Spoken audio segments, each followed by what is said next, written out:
Folks, the Memphis Police Department is going to release this afternoon or evening the video of the beating death of Tyre Nichols. Antonio Romanucci, an attorney for the victim's family, described the police encounter as a, quote, non-stop beating for 3 minutes, and Nichols as a, quote, human piñata. In my 36 years, I would have to say I don't think I've ever been more horrified and disgusted. I don't want us burning up our cities, tearing up the streets, because that's not what my son stood for.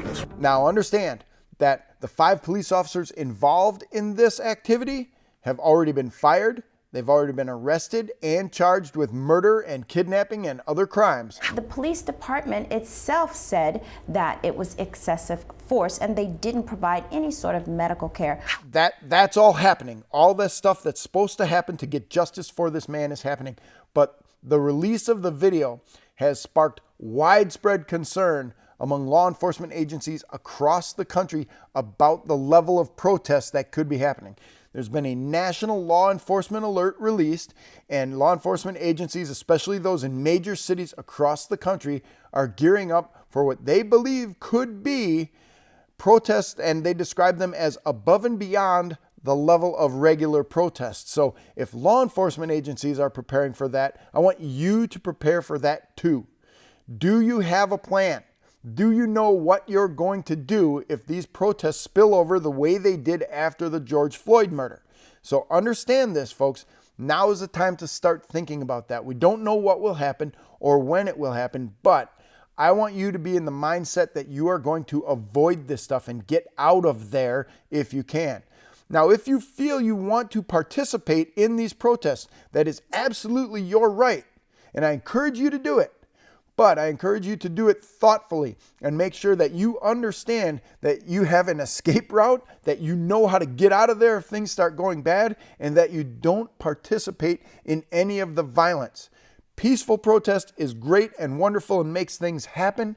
Violent protest does not. It just causes more problems.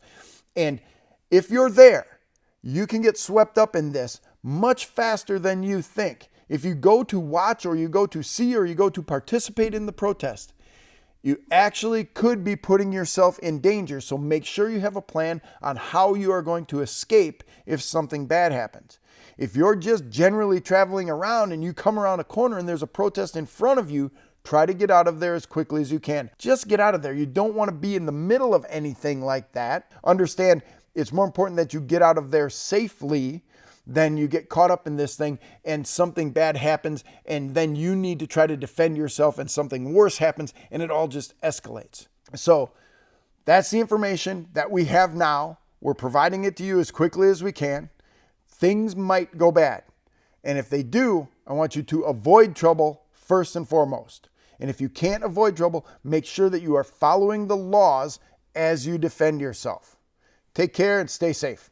Thanks for watching all the way to the end of the video. We do have our traditional giveaway at the USCCA going on right now. It ends very soon. If you want to participate in that, if you want your chance to win, click the link in the description down below. You're pulled over by the police and you're carrying concealed. Do you need to do anything special in this scenario? Like tell the officer you have a gun. Click this video right next to me and I'll break down that scenario step by step on what you should do.